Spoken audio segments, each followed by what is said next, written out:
Welcome to the Soul Sisters series, where you'll get thought-driven, inspiring topics for your soul with Vaughn Solis and Brenda Rachel.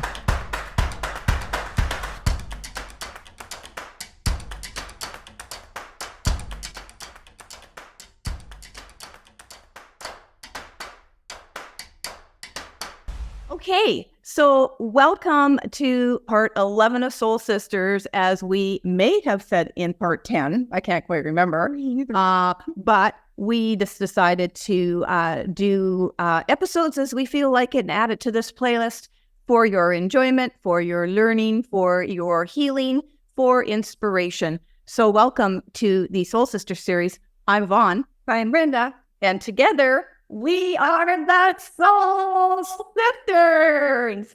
We're also real life blood sisters. And this whole series is dedicated to us sharing with you how we survived our trials and tribulations from different experiences. Brenda with fibro, myself with bereavement, the loss of my daughter, Janaea, in 2005 to suicide when she was 22. So we have come from the same family dysfunction, and a lot of it, which you'll learn about in any of the earlier episodes, 1 through 10. Each one, we focused on a specific area to expand consciousness. And I think that even while we're talking, my consciousness gets expanded. Oh, absolutely. Right? Yeah, mine too. Yeah. So I re-listen to our episodes 2 or 3 times as I edit and do the transcript and so on. And then you listen to it. And we decided together that this is pretty good stuff. And but the true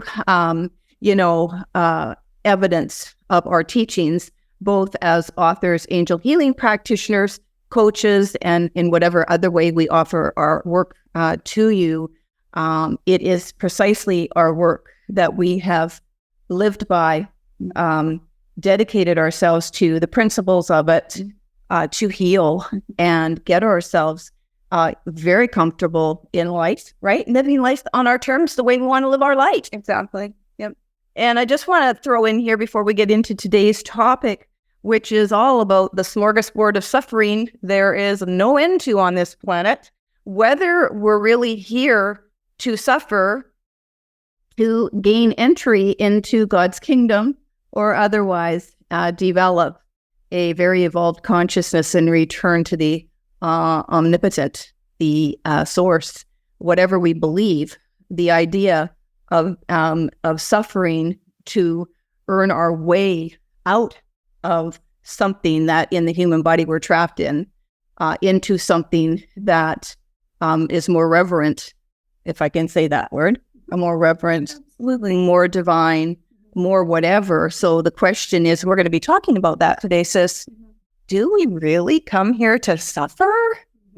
And all the ways you can suffer, of course, we're not going to be going through all of them, just to say that, well, there is a smorgasbord. Remember the day we were having chai and we were just talking about it and kind of going, well, it's a smorgasbord out there. Pick whatever you want. So you can go through anything and turn it into suffering, or it is actual suffering that we don't choose to really be in, but due to our very human makeup, we suffer, such as loss and anything else that would be traumatizing or very impacting in a suffering way, which I will define as something that is lasting, according to the dictionary. It is lasting. It ends, it causes us undue grief for an extended period of time, and considered to be a suffering. We're also going to talk about, well, when is it time to let it go? And I think we're only going to have time probably to touch on that, and I think we're going to probably circle back to letting go in the next episode, which we've already got planned for you, and how to do that. It's a process, and give you some ideas. So let's jump into it, sis. This part 11, smorgasbord of suffering and when to let it go, being the topics we're going to talk about. So I'm going to open up with, we were talking just ahead of the recording, it just like a whoosh came to me before you arrived, the Bible verse. And I am not proficient in the Bible, so I did look it up. So apparently it's Matthew 19:14 from King James Version. And I'll quote it directly. It says, "But Jesus said, suffer little children and forbid them not to come unto me, for of such is the kingdom of heaven." So that's the Bible verse. But what was interesting about what came to me is Brenda and I were raised Baptist until we weren't. And we both went into, well, you went into, you can explain what church did you go into? Oh, I went into a variance of churches, but Science of Mind, and to become a Science of Mind minister. Right. And I went into Unity, and that both churches have a very metaphysical, spiritual, what would you call it? Like foundation, I guess. Well, I think principles. Yeah. But the difference is I don't know if it's a difference. I don't know if Science of Mind references the Bible at all, but Unity certainly had a Christian component to it, referenced the Bible, but took a lot of those passages and expanded on them so that we would feel more empowered and things are possible and we are that spark of God and so on and so forth. So it was a perfect blend for me because maybe more than I like to care to admit, that Baptist upbringing until we were, well, basically adolescents, so longer for you, had an influence. Yeah. And you were quite religious. I was very religious. Yeah, my whole youth revolved around something at the church. Right. Youth group, CGIT, whatever. Right. So as we like to say, I spent my donation money on candy on the way to Explorers, which was an offshoot of the, CGIT, Canadian Girls in Training. And Brenda, of course, she probably donated and built a huge fund for the church. Probably. Not a story. May at least be forgiven. But anyway, a little, aside to a difference in our personalities. And we shan't go any further about the crimes I may or may not have committed in my youth. Okay, but aside from the personalities, we'll say past. Our past. Okay, fair enough. I ran pretty much with a very adventurous crowd and left home just as I was turning 16. And so my path was definitely different. But I'd like to say I always kept myself out of trouble. Yeah. But it does speak to that fiery personality and not wanting to bend to authority and all that kind of stuff. Yeah. And you were a little bit more restrained. I was an absolute devout rule follower. I thought you were going to say Angel, actually. I was not really devout Angel. You probably were. To a certain degree. Yeah. So bringing it back, so there I am, and this thought comes to me, suffer little children come unto me. That was the part I remember. So as I was getting my thoughts together for today, and this really, I don't know if it's an important topic, but the more you suffer, and the more you don't want to suffer, but you don't know how to get yourself out of it. So in my case, the loss of Janaea, my bereavement, I'm 19 years in it now. I did start to question it. Is this my lot in life? Am I going to be tortured like this? And especially in the first several years of my grief.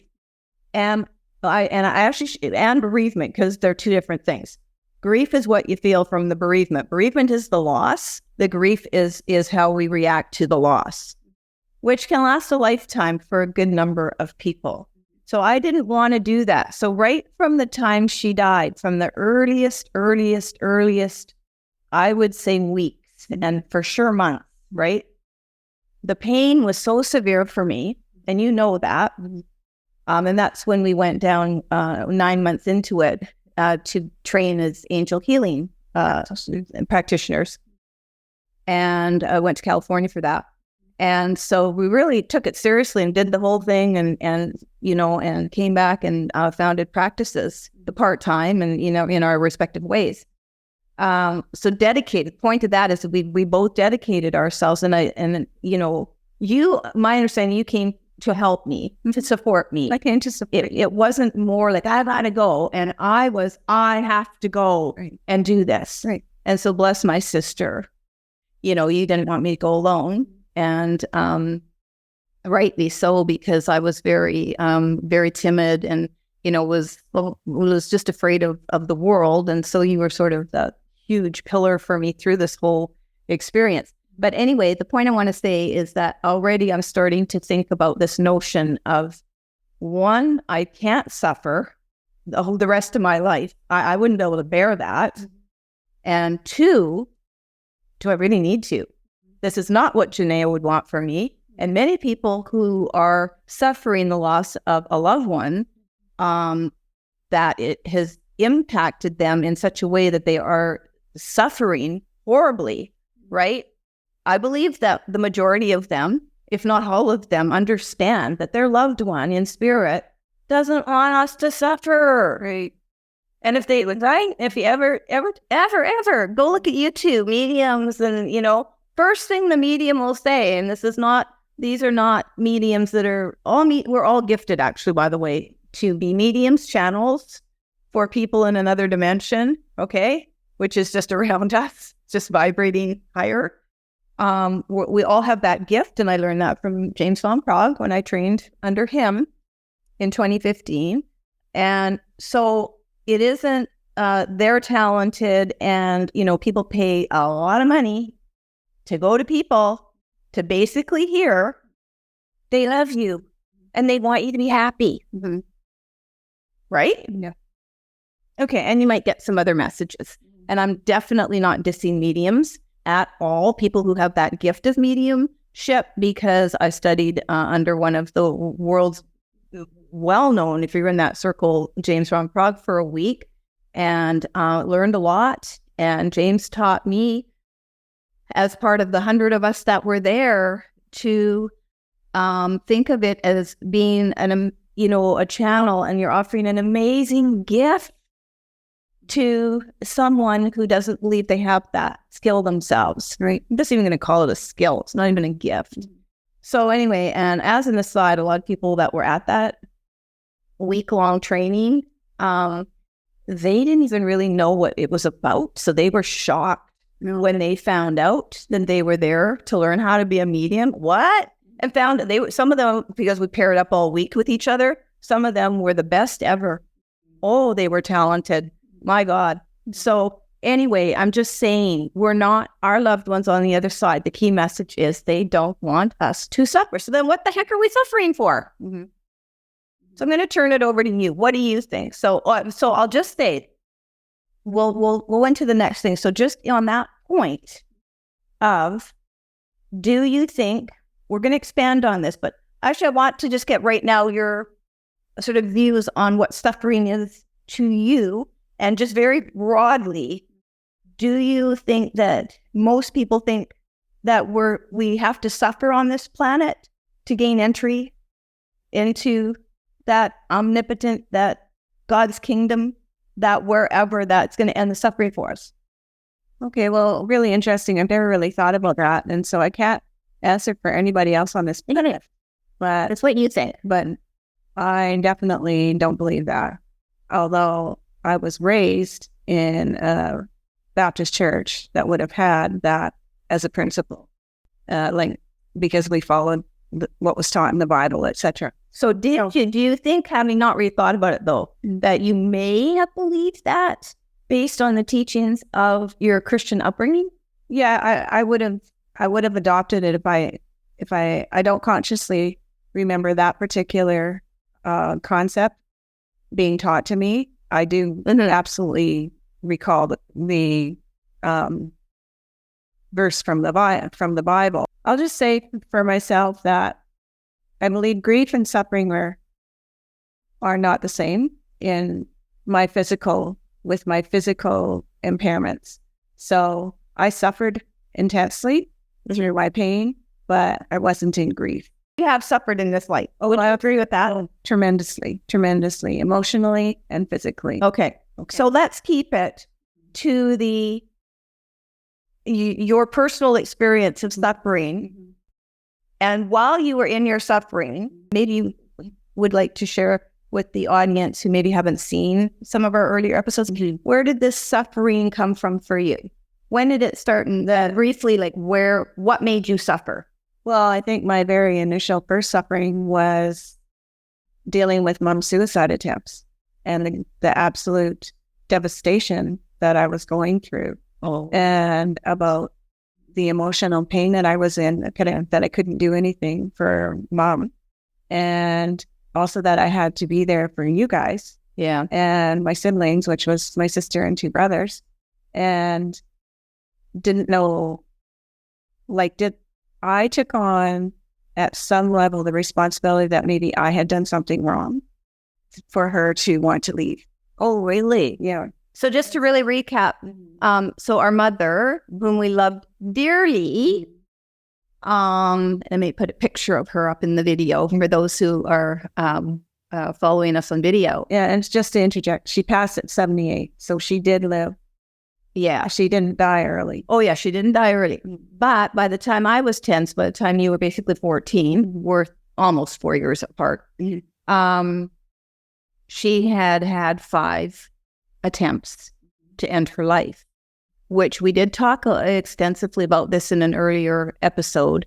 I'm sorry, I do not remember exactly which part, but it will be in the show notes. And we were greatly impacted, as many people are, by childhood trauma, but didn't understand it as childhood trauma. Right. We weren't raised with the term suicide, but just killed herself. Yeah. Attempt to kill herself. So if you really think about it, as a young child, and our brothers were in between us, one would have been 12 when the attempts ended through her being admitted to a mental institution, quite frankly, for a couple months, 2 or 3 months.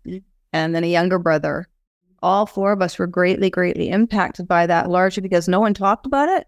We weren't really informed about what was really going on. And we just never knew if we were going to have a mother. Right.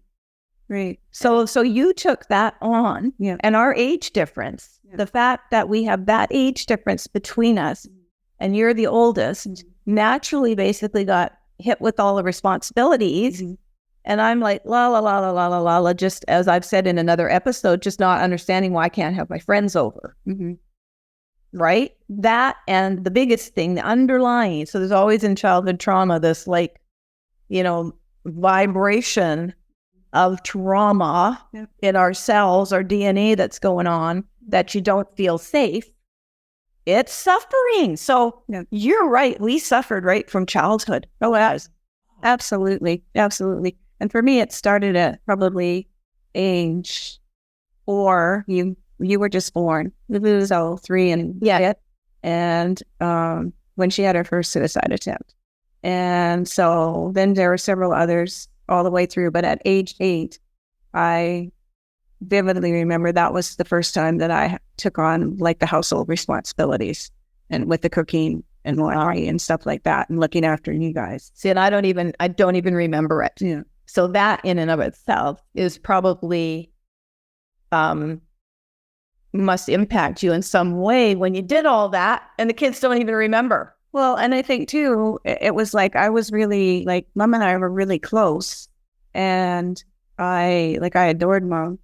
And I just didn't understand what I did wrong, why she didn't want to be there. But I think that's a normal. I want to say, for those of you who are in the bereavement, we can be suffering in many lanes. But for the purpose of this series, I'm bereavement, Brand's disability, to cover all these areas. But they cross over, and there's many other types of suffering, and grief comes from anything that hurts us and leaves us in pain. That's grief, as far as I'm concerned, based on my extensive experience with grief as a bereaved mom. And it's kind of I think you can feel this way if you've been abused as a kid. And, whenever we've been really hurt, abandoned, betrayed, traumatized, all these things that happen just from a loss, well, they happen to us even getting fired from a job. So let's just leave, no matter where you're coming from, audience, what kind of experiences. This is not this show isn't for you unless you've lost a child or suffered with some disabilities. No, This is for you if you share any of the feelings, emotions from whatever experiences that we talk about, and then how to get yourself out of it. At least get yourself started on the route of healing, the path of healing. So, so that's huge. And I'm going to wager a lot of those feelings, unless you know what you're feeling, and in any childhood dysfunction, we don't know. We don't really know. Subconsciously, and at that higher soul level, we know exactly what we're feeling. As like I'm talking about our spirit soul self. But as that little kid, you don't know. But what I was going to say is you're feeling responsible, and you did something that, would make mom not want to be here. Right. That is, I think, a very, very common reaction from kids, that they're responsible for their mom and dad's divorce. They're responsible for anything that's gone wrong in the family. And because kids don't yet generally talk to the other siblings about that abuse, right? They take on and shoulder that. They can do that throughout their whole entire life.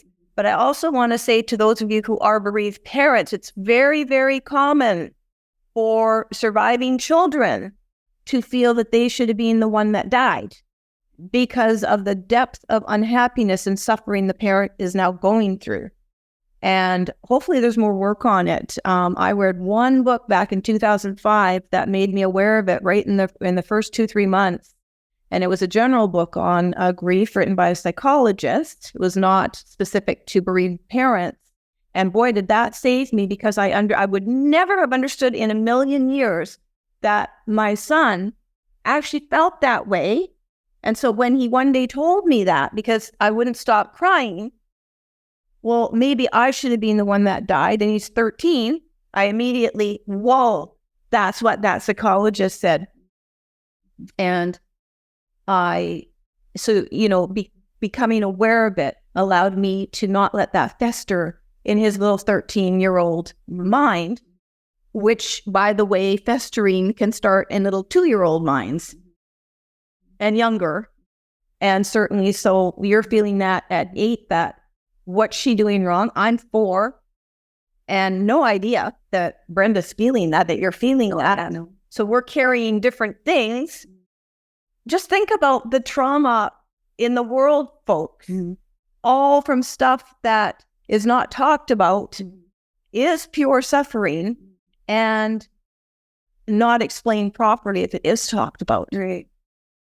God, I think it's just, on me at a very young age, like I said, to take on everything, all the responsibilities for my siblings and the basic household things, which was a lot. There were 6 in our house, but yeah, and I loved doing it. So it wasn't like Did you? Oh yeah, I loved doing it. So that wasn't an issue. Because I came here to help. I've always been a helper in some form. Wanted to help people or whatever, offer assistance wherever I can. And so that was innate in me. And it wasn't like against kind of the human condition or my comedic makeup that I came here. I've always been a helper.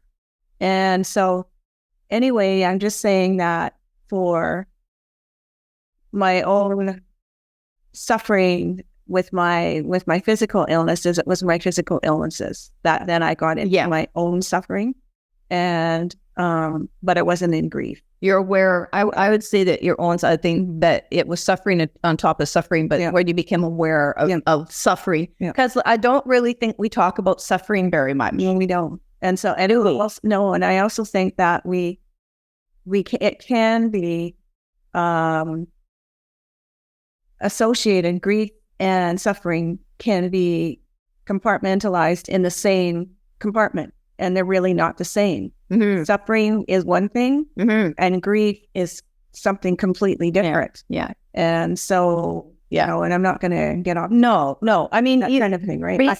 Basically, we can suffer from anything. We can be in grief from anything, but you can be in grief and not suffer. Yeah. So we lost our mom. Yeah. I did not suffer that loss. Okay, it was a shock for sure when she died at 78, very unexpectedly, heart issues.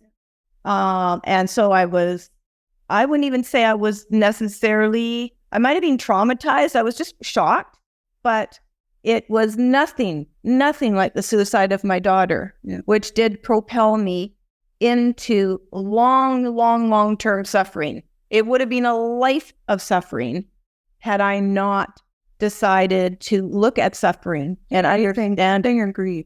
Suffering. I was in grief, but like I said, I was in grief over mom, but I didn't suffer. It wasn't prolonged. It wasn't, okay. And prolonged grief disorder is now a disorder in the DSM-5. Look it up if you want. Became a disorder a couple years ago and is literally defined as grief that is persistent, excessive grief or complex grief for 1 year or more.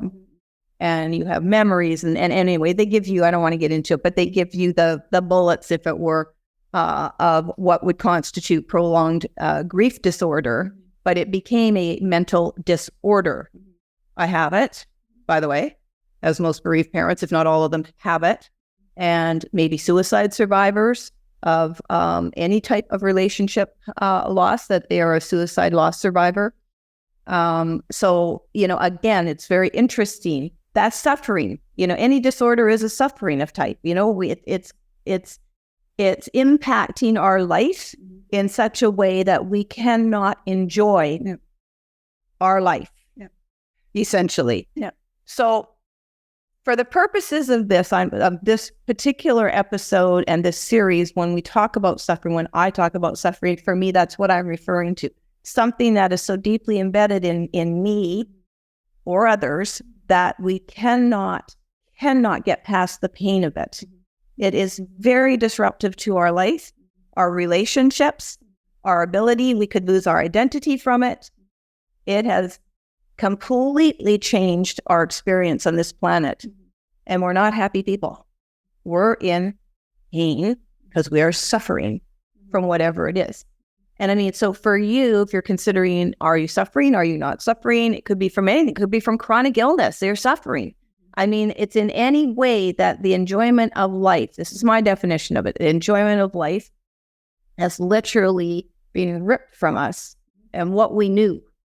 And somehow we have to rebuild ourselves and find a way to not suffer. So in other words, embrace joy and embrace those things that would make us feel content and safe and secure and, have our happiness. And as they say, you can't sustain happiness 24/7, but you can certainly have a positive disposition and view and tackle life, which is what we talk about in all our episodes, from a more positive, solution-oriented disposition. I won't even say lens. I'll just say disposition. That is how I roll. And, but it, and that's how you roll, but it doesn't mean that we don't encounter things or haven't had deep pains and suffering. But I'm so glad we talked just a smidgen about the childhood impact of the trauma, because it's so important to understand that impact on us as kids. One of my least favorite sayings is children are resilient. And I always say, actually, no, they're not. They all grow into us as adults. So we might get through it as children and because we don't understand what's really happening within our bodies. But as this screwed up, dysfunctional adult, which there's plenty of that to go around, choosing from this smorgasbord of suffering on the planet, okay? That, and if it comes from childhood, all of that has been in our DNA, being in our cellular structure, being in our mind, our makeup, our everything. And we may or may not have an experience or become curious about it and want to do something about it when we're adults. Right. So for someone, in my opinion, that does not go through childhood trauma, because I guess there are some people out there, and if you're one of them, yay, that's amazing. But I've always sort of felt that if you skip it and you don't have to deal with it as a kid, it'll bite you in the butt somewhere in your life. Not necessarily the suffering, but something's going to get you. Every one of us is going to experience a loss at some point, unless we're the first to go. Yeah. Well, all I can say is as my suffering for me started with my fibro. Yeah. When I was in my physical pain. Yeah. And it was very, very difficult. Yeah. And I was told at the age of 42 that I would end up in a wheelchair. So that sort of set me off into a downward spiral into severe grief. Yeah. Because I knew that I had no health left. Yeah, the loss of health, folks. Think about that for a minute, the loss of health. Yeah. And correct me if I'm wrong, but is there very much information out there about grief from loss of health? Oh my gosh, I haven't looked right up, but I would think probably not. I'd say probably not. Yeah. So when we lose that, so you suffered. So share, if you'd like, what the suffering, because you had physical suffering, mental suffering, emotional and spiritual suffering. It impacted you. Yeah. Always, because you literally couldn't move. Right. You went to work, you said, and would come home and basically writhe on the floor in pain. Yeah. After caring for your animals. Yeah. Until I couldn't work anymore. And I was pretty much always on the floor or in bed. And so life as I knew it, from being very active. Yeah, very, very active, because this was the early 90s, but I had been paddling whitewater rafting since 88. And I did a trip in the early 90s to up in Alaska for 12 days. Was it Alaska or Yukon? Oh, yeah. It was Yukon and Alaska. Oh, wow. Yeah. She went by herself. I went by myself. I mean, with a group, but still by herself. There were 12 of us, a 12-day trip down the amazing rivers. Amazing. It ends up in Alaska, but I can't remember if we started in Yukon. But anyways, because we met in Whitehorse. But in any event, yeah, that was an amazing 12-day trip. And I did that in 92. Mm-hmm. And then in 94 to 96, where I really got fibro right after that, was diagnosed. I already had it. I had it since 79, but didn't know. Yeah. So getting diagnosed is another big piece to understand our suffering. Yeah. Right? We can suffer and not know what that heck from. Yeah, no. Because for me, I always had quote unquote a bad flu, very bad flu. But I would be off 5 days from work, and other people would be off 2 to 3. And it was seriously ill. And anyways, when I finally found a new doctor, and he referred me to a rheumatologist, and then did tests, etc., and actually gave me a diagnosis. Mm-hmm. And the prognosis, like I said, would end up in a wheelchair. Mm-hmm. And as soon as I read that, I instantaneously went into a state of grief. Yeah, for sure. Because your life sort of feeling like, I'm sure it's slipping away, or going to slip away from you. No way. I had no health. No capacity to use most parts of my body. And they're in intolerable pain like I've never, ever felt in my life, ever. Right. So in any event, from that point forward, after I tried to commit suicide and didn't die, then and that set me on that, and that I would say culminated from extreme suffering and deep depression and grief. Mm-hmm. So let me jump on that point. Yeah. So when you found that out, did you? Pretty sure you didn't blame God, because we're not into blaming God. No, but I didn't, or anyone. I didn't blame anyone. But no, but did you question why you would be on the planet and suffering like this? Yeah. Oh, yeah. So talk about that. What were you asking about suffering, and what were you sort of Well, I felt concluding about it? Well, I felt at that juncture, because I'd already had started my ministerial studies through my Science of Mind church, and I was just taking preliminary courses for 2 years, like a couple of classes each semester to get to move into the actual practitioner training. Mm-hmm. So I already was very committed to becoming a minister.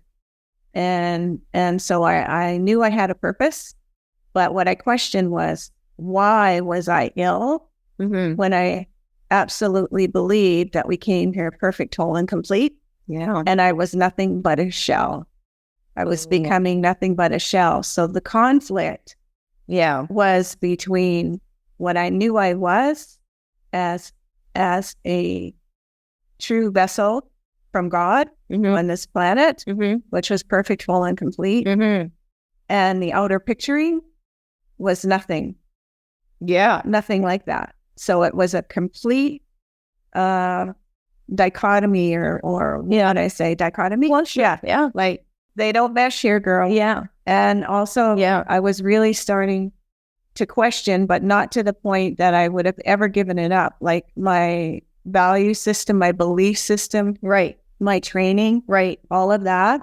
I thought I'd come too far. That this is real. So this is from the Science of Mind church, remember? So this is already metaphysical.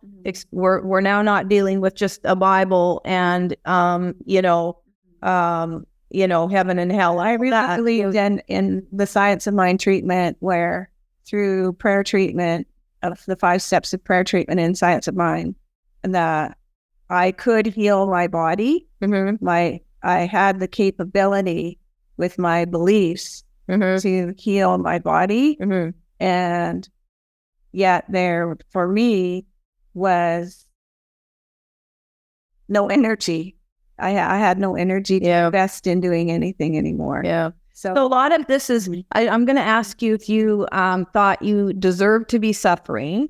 Well, that didn't enter my mind. I never felt that I was being punished by God. Or that I had done anything to myself. I also had not yet adopted the principle that I create my own reality. Oh, you weren't there yet. I wasn't there yet. Okay. But to the point where I believed I could heal myself.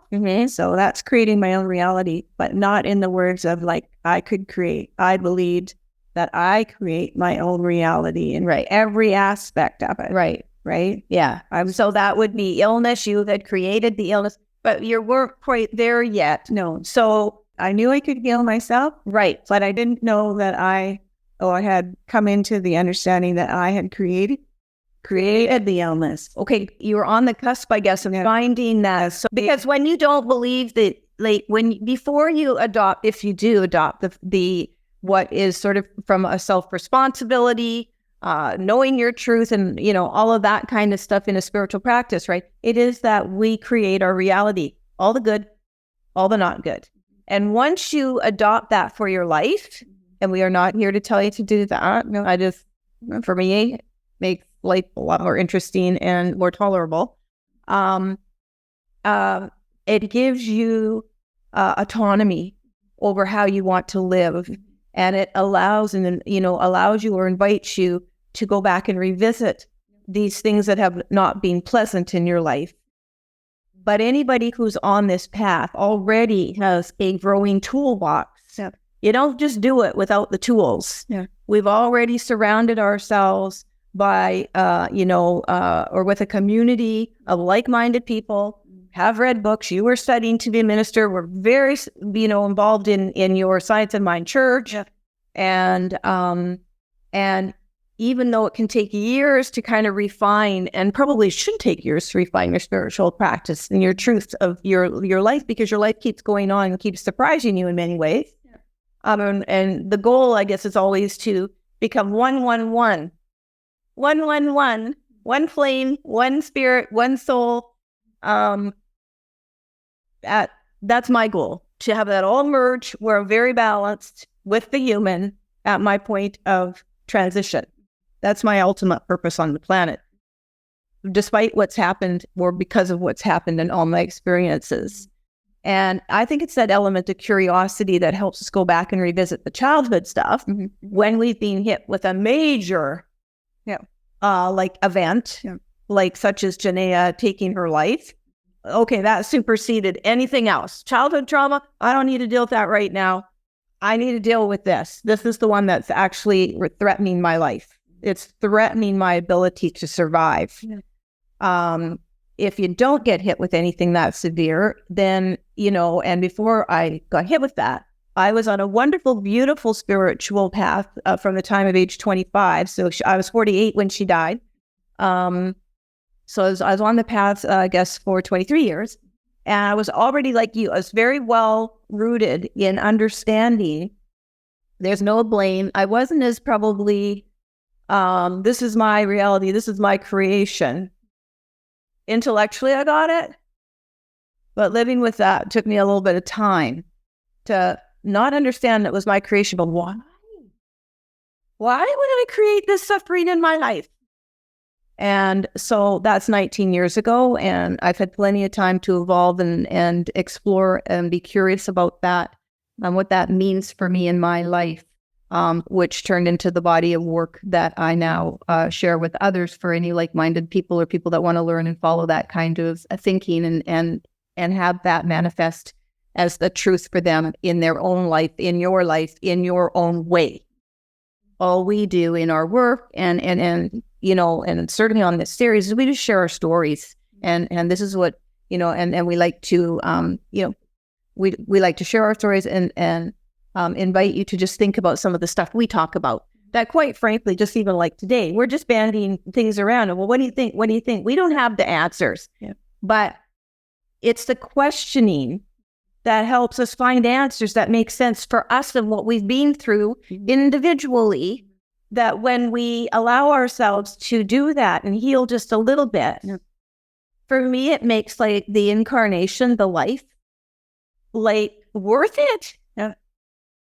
Okay, and you can see I'm hesitant, because worth it doesn't sound quite right, but certainly that I can value the suffering, I can value the lessons, I can learn from the lessons and understand that I've chosen them, those lessons, I've chosen for some reason. And I don't exactly have the whole picture yet, because I'm not sure we get the whole picture until our transition. I'm just not sure about that. And whether we do, whether we don't, other people, you know what, who may or may not be watching this or listening to this, but in their own track, and they figure they have the answers for everything, more power to you. I have been as perplexed at various stages of this bereavement by different things and to varying degrees. Much more deep thinking. It's invited much more deep perspective in me that probably, hopefully, is helping me refine this experience to the point I chose to have it, to the point I chose to be conscious of all those things I wanted to learn in this lifetime as I transition. That's really what I think. I talked a bit about that in Soul Healing in part 10. And I know it sounds really convoluted because I'm working it out, but I really believe that I became aware of the suffering as illusion, which I'm going to pop into in a minute here. So I definitely knew I was suffering, but it also took me a few years to understand the difference between suffering and just being bereaved and in grief. I really had to, really kind of explore, like, this is not going away. And after making myself wrong for many, many, many years about why don't I have it together? Like I see other bereaved parents have it together. So I can truthfully say 19 years later, and even many years ago, I understood that none of us have it together. People just put on faces to be public and so on and so forth. But deep down, I met so many people years and years and years into their bereavement that they can get taken down in a second by a trigger, just like me, but we just don't stay down as long. So what that means is the pieces of that suffering from whatever we have experienced that has caused us to suffer, they're still there even as we heal. And so that makes me question, do you think we can ever really, really get over the suffering? Like all of that stuff built in deep within us. Yeah, well, I think I absolutely can't. It's Just for yourself. yeah, for any other individual. But I know for me, it gives me a great sense of, what's the word? Relief, knowing that I am the master of my destiny. Yeah. And so that it is nobody else's duty to enable me to heal from whatever is going on in my life, right? And so all of my situations and a sense of freedom. It's a wonderful sense of freedom, knowing that I'm the one who, through my thoughts, can create what I want to have happen in my life. Right. So upheavals, challenges, my absolute falling off the wall things when they happen out of the blue, and I have my little outbursts at home and stuff like that. It's very freeing knowing that I have exactly the same amount of energy that I can put into that side of the coin or flip the coin and have it become a much more positive experience. Right. And it's nobody else's responsibility to fix anything that's going on in my life. So here's a question for you about suffering, keeping it to suffering. So you suffered, your health declined. We're not going to talk about it today because earlier episodes are filled with how we both got out of our intense suffering. And I do want to just clarify about triggers and long-term effects for triggers and things that can just, whoa. So just as an aside, today I was working on a coaching episode I'm going to be releasing. And I pointed in them, in that episode, I'm pointing to a meditation I have on my YouTube channel. It's a meditation channel. And I thought to myself, geez, you haven't done that for a while, because I created this channel in 2017, right? Mm-hmm. And I'm going, oh man, I mean, is the recording any good? Like, whatever. And so I thought, okay, just check it, listen to it.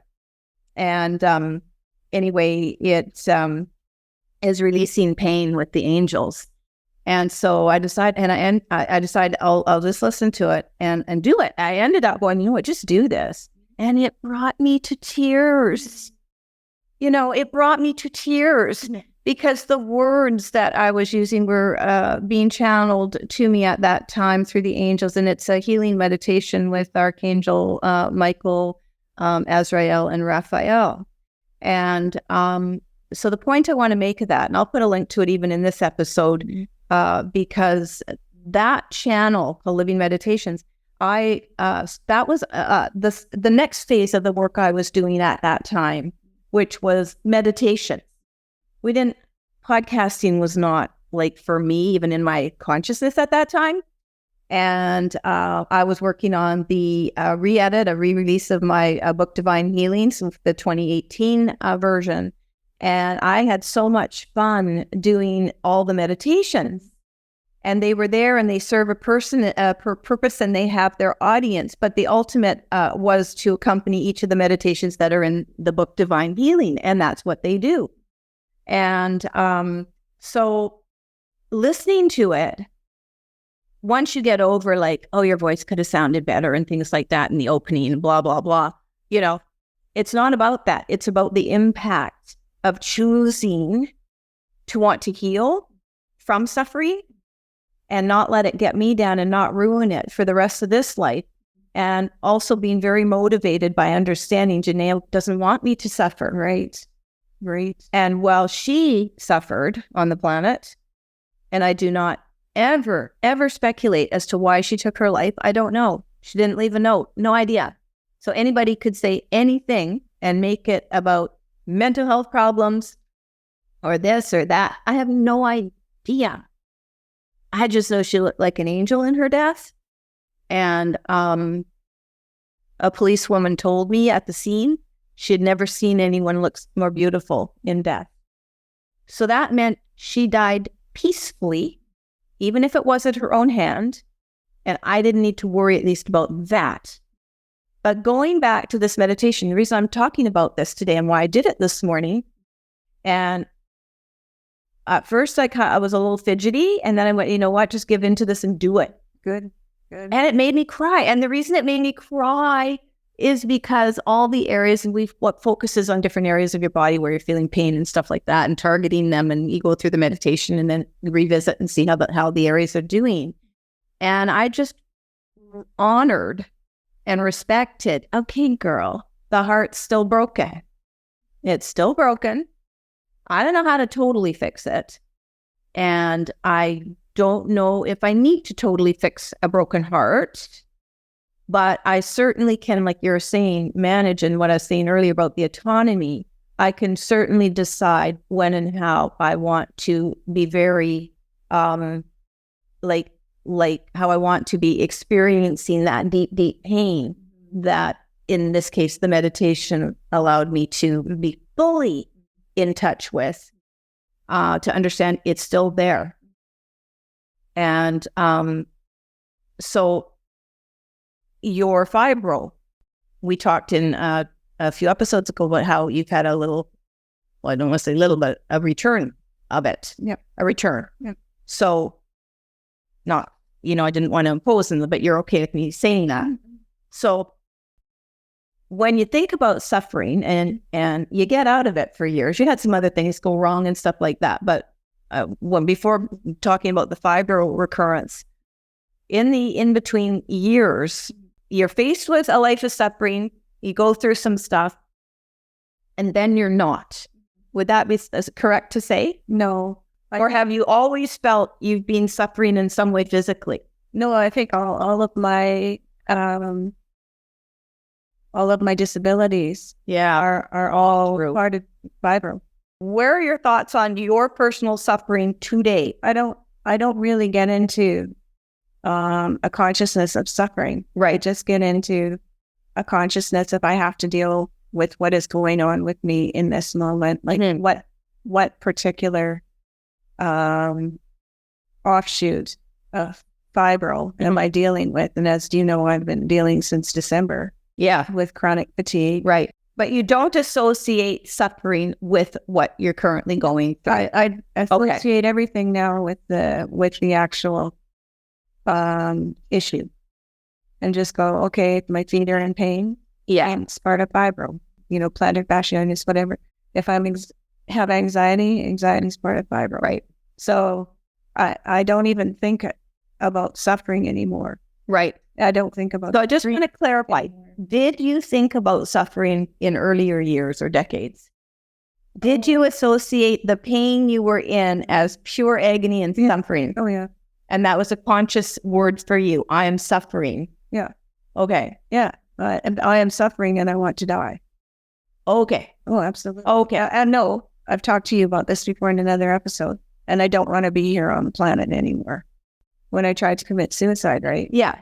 And I just didn't want to be on the planet anymore. Yeah. I didn't know any other way to leave it. Right. So in any event, no, that's a really good question that you're just asking me that I just forgot what you asked me. Well, I asked you if, so we were both, I do want to keep this in the context of suffering, which I hope we have, but I also want to acknowledge that both you and I in earlier decades, you 30 odd years ago, and me 19, acknowledged we were suffering from a life event, health, bereavement. I was suffering. I wasn't even questioning it. And I thought about it for many, many years, and you dealt with it in your way. But the point I'm making is we acknowledged we were suffering. Yeah. Brenda assigned no blame for it. I assigned no blame for it. In fact, both of us at some point took responsibility for the creation, the event that happened from our perspective. Yeah. When I say I took responsibility, I'm not saying to you, I took responsibility for Janaea choosing her death. No, I understand that was her choice to go, not mine. I'm taking responsibility for being a parent of a child who left me. That's what I'm taking. I only take responsibility for what I am experiencing in my life, not what anybody else is doing. And I long ago, years ago, in fact, at the point of her death, absolutely considered myself a guardian of my children, a mom, for sure, but no control when they reach an age, whatever that age may be, where they're taking autonomy for their actions. I'm not taking responsibility for what they're going to do, but I'm praying to God that I never go through that again. And yes, I did feel responsible and guilty in other ways, but always as I should have been a better mom. I could have been a better mom. I should have done this, just like what we all do. But I wasn't like I made her decide to take her life. No.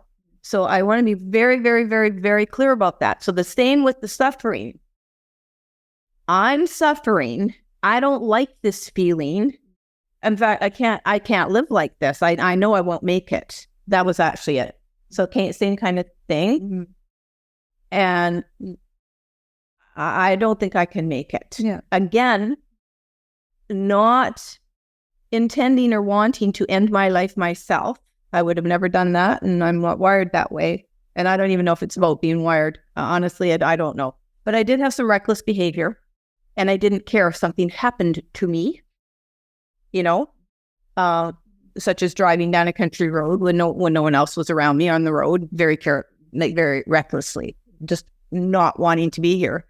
But that, I think, is a natural and normal reaction when we are suffering and can move our body. And a lot of us, I think, just maybe can do stuff like that. Anyway, I was spared having to deal with that. But then again, we have to have something to live for. I have my son. Okay. And so without him, I don't know. He was 13 at the time when his sis died. So I don't know, but I do have him. So that's my reality. And for years and years and years, that's what kept me going. Now I live for me. Okay. Really happy about that. But the point I want to make, bringing this back to the whole suffering thing, we're aware of it. At some point we go, no, I am here either because I really need to be here or I really want to be here, whichever it's we're here. So how now is so kind of like you are dealing with, you've got the fibro return, DM maybe, like darn, it's back. Or in my case, I'm a bereaved mom. That's not going to change. Your fibro may not ever change. Yeah, because I end up here for it, right? Yeah, in all honesty, I don't think it's ever been gone. Exactly. So exactly like my bereavement, it's never, ever going to be gone. But I can, and here's where we're going to move into this part. I can decide how much I want to suffer or not suffer, which is a good, bulk of my work. That I have been dabbling in or seriously working in about this whole next piece of this, which is how much do I want to suffer? Do I want to suffer at all? Right. And when is it time to let it go? Well, that's a personal choice, obviously. But I decided that's when I'm going right back. Right at the beginning, within about, certainly when we went and trained as angel healing practitioners 9 months later, in the April of 2006, I absolutely knew that I was not going to live a life of suffering, and I was going to do everything in my power to overcome it. That's probably not the word I used, but to not suffer anymore. For Janaea, at that fire ritual ceremony, which sounds kind of weird, I know, but it was beautiful.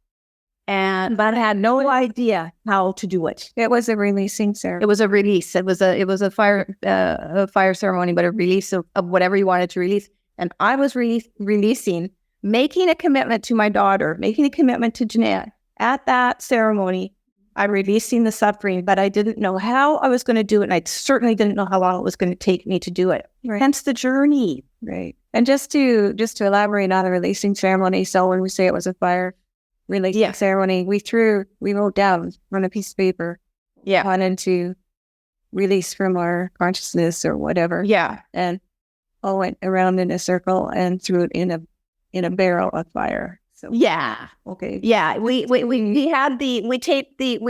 a little piece of, paper with our release statement on it and put it around a rock of our choosing. And when it was our time, it was more a procession of 400 people, if you can imagine, to the beat of a drum, and on very, very beautiful, hotel grounds. And it was very powerful, because obviously I think the beating of drums and I think fire are very ritualistic in from our earliest days, and mean different things. But at the point, it was just, we probably also needed the fire for light, but as it was kind of dark. But anyway, and when it was your moment to stand before that, this is all just symbolic stuff, guys, not weird stuff. And, you threw that in, and it was very powerful. It was very, very powerful for all of us, I think, there, whatever we were releasing or making a commitment to change in our life, whatever it was. And for me, I felt like I had taken on a huge, huge undertaking about not wanting to suffer, like ending my suffering.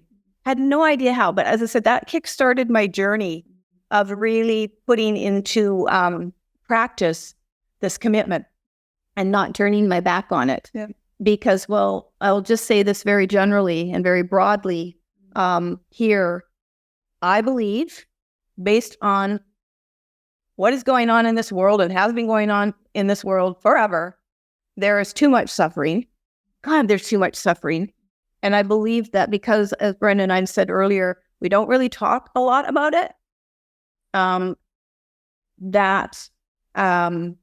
don't think we have enough tools and knowledge and incentives and, the insight, the whatever it takes to get ourselves really out of it. It's kind of like the blind leading the blind, if you will. No disrespect to the blind.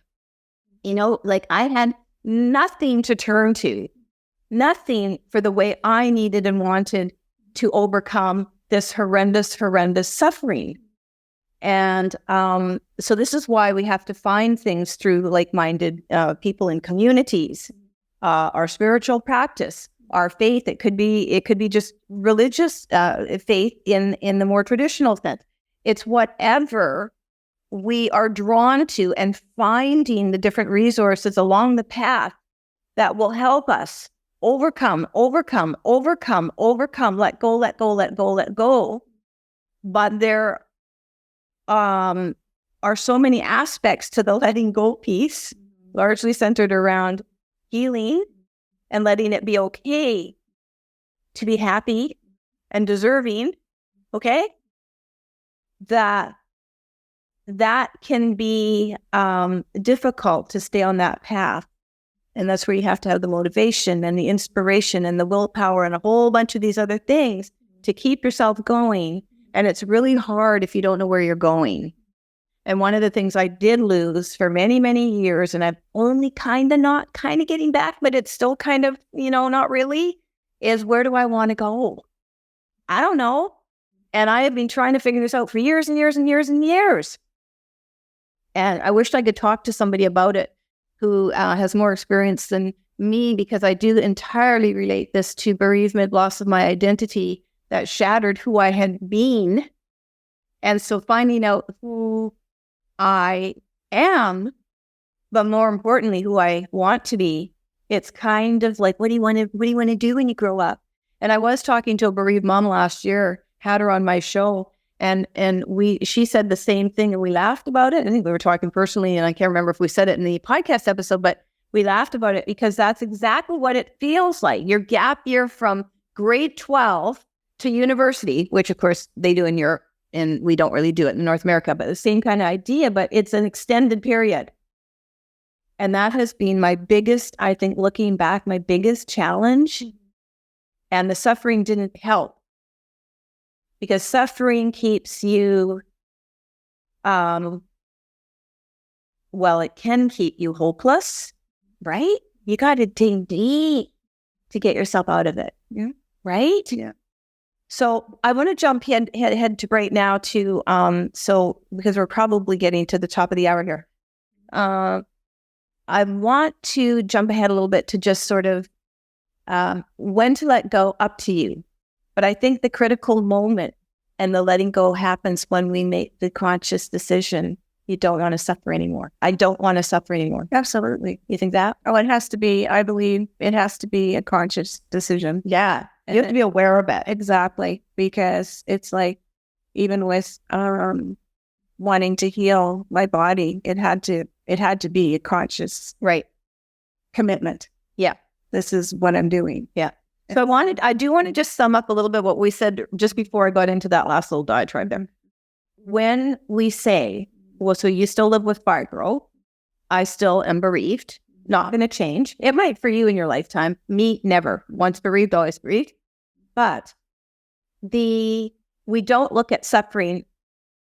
Well, we're not suffering. I'm not suffering at all, folks. And actually, I can't tell you when it ended. It was more like an osmosis of just accepting Janae's death, my girl's death.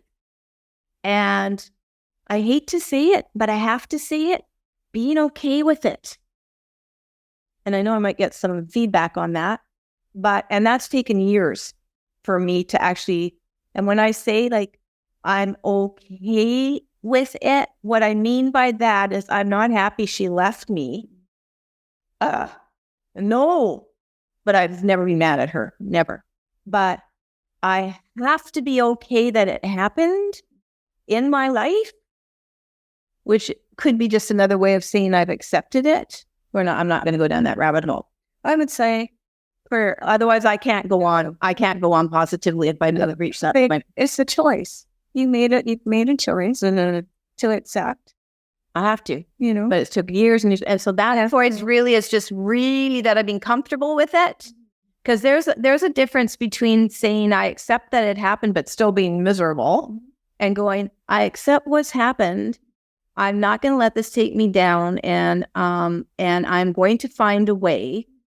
So here's where I'm at. So I'm going to find a way to fully embrace life and all the beautiful opportunities and as much joy and love as I can embrace and want to feel, because I believe that's a choice too, how much we want to feel goodness. Yeah.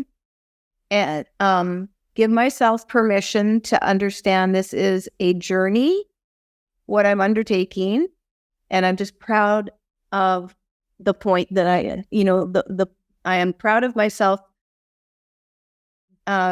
because of the point I've been able to reach, where I'm experiencing a lot of that in my life and having for, I would say, the last several months, consciously, not trying to force myself, just really allowing myself to authentically let the light shine through me and just be very accepting of this bereavement and not attach any misery to it anymore. And I started about a year or two ago celebrating me on Janae's birthday and angel anniversary for going through this together, knowing she's way more free than I am, but kind of making it a little bit more lighthearted and going, yeah, catch you later. I know I'm the one lagging behind here in this human body, a little bit more heavy. And as I always say, this corporeal mess that I'm sometimes composed of. Well, not really, but you know what I mean? This heaviness, this weight. But I was glad to be your mom. So glad to be your mom. Now, other people might reach this and there's not a race, other people might reach this like a year, 6 months. It really depends on a loss, how you lost your loved one, if your child, where you're at. But for me, I'm just talking about my suffering, right? This one really has just about took me down. And so to recover from that and let it go, right? This is my authentic. I don't do anything half-assed. It has to be all or nothing for me. And that for me is my authenticity. And if I can't really mean it and I can't really feel it, I'm a work in progress. And this might be where I am at until the day I transition. And I'm okay with that too, that I don't have to be this perfect being. But I had to change my relationship with my daughter. In other words, I had to change the kind of relationship I needed to have with her now in spirit, rather than being her mom and just missing her all the time, celebrating her in spirit and celebrating our paths together, and where it's taken me, knowing that she's eons beyond this. You understand what I mean? But in my human brain, I can still, thanks, hon. I know other bereaved parents got their way before me. And again, I'm saying this isn't a race, but understanding this can happen for other people. They can experience healing. Maybe someone's, gone through something much faster than we have. And our natural tendency is to compare ourselves a little bit, right? And you just can't do that, because this is a very personal commitment when we are acknowledging our suffering. And then when we are saying, I don't want to suffer, you're only making a commitment to yourself if you want to let it go, right? Mm-hmm. Your thoughts? We're coming to a close on this, but we'll end on your thoughts on all that I just said, Well, I think that suffering is a part of the earthly dimension. And that as long as we have a human condition, I think we learn through suffering. Mm-hmm. And that what you were saying before about the world, I can't remember exactly, but it's full of suffering. Yeah, it's full of suffering. And I really feel that it's once we become enlightened about that, it is our own choice on how we want to live our life and how we want to change anything in our life that isn't working for us. This is not a responsibility of any other individual. If you're in a family situation, or like myself in a single situation, it's nobody's responsibility to make me happy or not suffer or whatever. And it's completely my choice if I want to experience those things. And so just like with you live in a family situation, but you understand that you are the only one that can change you. I know. Your husband can't change you. Your son can't change you. Nobody in your life, I can't change you. No, right? It's a choice that comes from within. Yeah. That finally I say to myself, however I'm dealing with my health is have to come from a place that I can accept. Yeah. That I'm making a choice about it. Yeah. And for me, I'm very, very grateful. I don't feel at all that I'm suffering with anything that's going on in my health situation. Yeah, no, I love what you said. You're just dealing with things that come up and, this has happens. Yeah, right. And deal with it. I'm not my feet are sore or my back or whatever. Yeah. I have to sleep or whatever. I just deal with it. And I don't get mad at the process. Right. Or anything. It's just, it's going on with my, it's what's happening to me. However, I also take full responsibility that I am creating what's going on in my world, in my body. Like nobody, it hasn't happened because I slipped on a curb or something like this, right? Well, it would have been my choice to have slipped on the curb, but I'm just saying. So I just want to leave the thought that through my own empowerment of my thoughts, whatever I choose to focus on is what I will create. And through that creation is what I will manifest. And I will have to deal with whatever it is that is going on in my world. It's not the responsibility of any other person or a practitioner or whatever, right, to heal me. And that's actually a really good point. Because the thing is, when we suffer, it is also easy to blame others for what's happening to us. And that is an episode all on its own. And it is in my view and experience in having been working with clients over the years. and so on, and learning from the angels. My goodness, for every piece of assistance you give a client through the angels, you learn yourself, because the messages are always very universal. But I will say that a huge part of suffering and that mentality of suffering, I think we are largely taught it because of it being so widespread, but also without, a focus on self-responsibility and awareness for being responsible for our lives, being responsible for our creations, a step up, having the autonomy, as it were, to be better and choose better than experiencing pain and hardship when we really don't have to.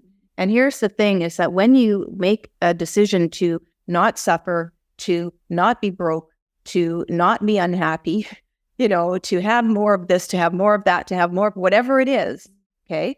And this can take years in a practice to actually embrace it. It can also be instant. It really is all in the mind, and what we are willing to accept at any one time in terms of goodness and worth and deservingness. It can just be like flipping a switch. Oh, I was going to say it could be instantaneous. Yeah, and second. Yeah, right. The minute you're just like, and so then that begs the question, which we don't have time to ponder and ask today, is well, do we suffer, and is there extended periods of suffering until we reach that point when we understand our deservingness? Another show. But one I contemplate. For others, I don't think I've had a huge problem with that so much, but I definitely had a problem for years about deserving to be happy, and the conflict, the contrast with the grief and mourning my child. Right? Well, what does that mean? If I'm happy, did her death not matter? And so we often suffer to express how much we loved someone, or atonement, or any other combination of reasons that ultimately is wrapped up in it's proving to someone else or something else, just ourselves even, that we aren't deserving because of, whether it's regret or guilt or, all that. So there is that whole, path to explore. But I promise you, when you decide, I've had enough of this, suffering could just be in a bad relationship, and you're tired of it. It could be really bad things too. But when we make that decision and that break in our mind, I'm done. You'll know it. Yeah. So all I'm going to say is you'll know it when you're done. Yeah. Right? Absolutely. Right. All right. So you know what? We've gone on. I know this is kind of long-winded, and hopefully there's some jewel pieces in there for both you and I to pick up when we re-listen to it on our own. Mm-hmm. And for you as the audience, to think about in your own life and come up with other stuff on your own. It's always the curiosity that helps us through this. I'm currently going to leave you with the idea that I have been completely struck by, the Buddhist insight of suffering is an illusion. I am not a Buddhist. I reconnected with, obviously, a lifetime in the past as a Buddhist monk, and in January, and that is leading me actually to an extended time in Southeast Asia at the end of this year. And I hope I will be far more enlightened to understand and really live suffering is an illusion when I come back. And meantime, I will be doing Tales from Asia to keep you updated on that progress. Again, and just another little piece for me in my overall life plan and what I want to achieve. And that's about all I know. I know nothing else. Just that I have a plane ticket. When my husband's going. Anyway, a huge topic, right? As I say, I hope I left you with some tidbits. So we'll be coming back in the next part, 12. And I'll tease you a little bit. Brenda and I are going to be talking about the small I am small I-am versus the I am all caps. And what the difference is, how to know it, how to live it, and experience both in your life when it comes to intending and manifesting, creating that perfect life you do want. And yes, life can be perfect, right? It sure can. Anything else you want to add to end this one today? No, it's great. It's been wonderful. Time for try. Oh, yeah, I do try. Anyway, hey, thanks for listening. Yeah. Thanks for watching. Yeah. We appreciate it. We appreciate it. We love you guys, and are really glad you're on the journey with us in some way. So until next time, we are the Soul Sisters. See you again. Bye.